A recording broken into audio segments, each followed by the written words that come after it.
Bonjour, alors la question du jour est qu'est-ce qui va se passer pour les étudiants?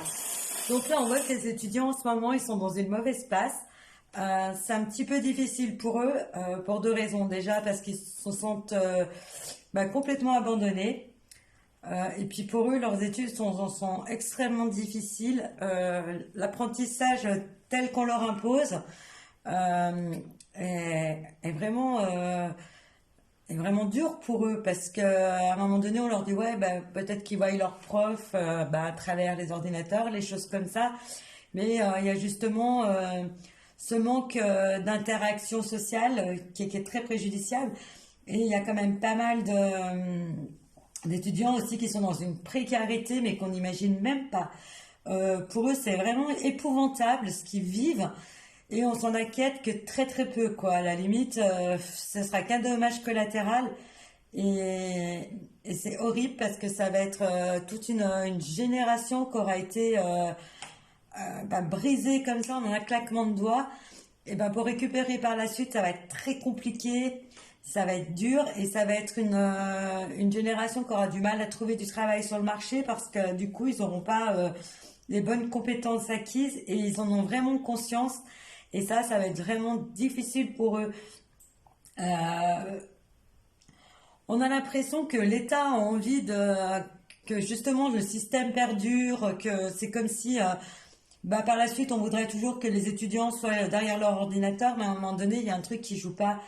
Euh, c'est bien d'être derrière un ordinateur, mais la technologie ne fait pas tout.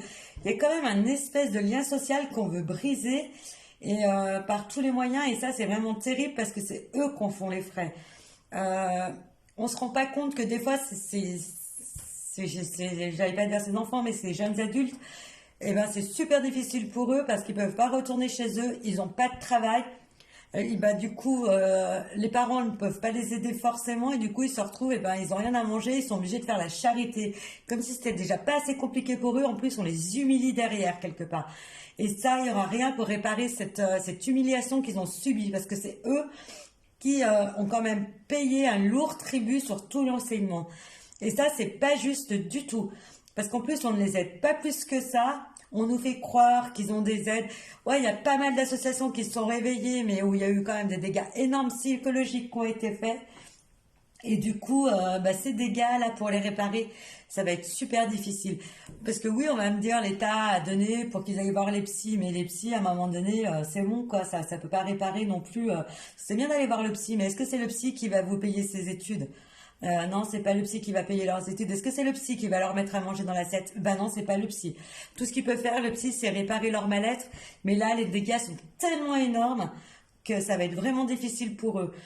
Mais je perds pas espoir parce que je pense que ces gamins, ce sont des guerriers, ils y arriveront, mais ils vont devoir se battre. Ça va être une lutte acharnée contre le système. Et à un moment donné, de toute façon, ils vont vraiment se révolter pour dire stop, là on n'en peut plus, on est au point de non-rupture. Parce qu'ils ont vraiment tenu, et il y en a beaucoup qui ont tenu avec rien, mais qui ne sont pas plaints, on les voit pas se plaindre, on les voit pas pleurer. Et de tous, c'est ceux qui se plaignent le moins et qui encaissent le plus, alors que c'est eux qu'ils ont le plus à perdre. J'espère que les choses vont vraiment changer dans le bon sens pour eux et qu'un jour les politiques vont vraiment se réveiller là-dessus. Alors, est-ce qu'ils vont au moins se réveiller là-dessus? C'est...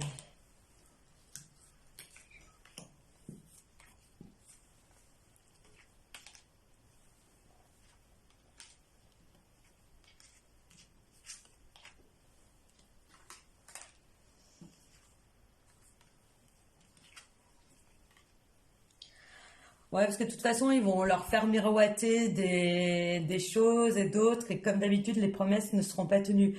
Et par contre, eux, ils vont prendre pour argent comptant ce qu'on leur promet. À un moment donné, ils vont dire, vous nous avez promis ça, vous nous donnez ce que vous nous avez promis. Ils en ont marre. Là, ils en arrivent à un point où la coupe, elle déborde. Et je pense qu'à un moment donné, ça va partir en cacahuète parce que souffrir c'est bien, mais à un moment donné, la souffrance elle est plus acceptable.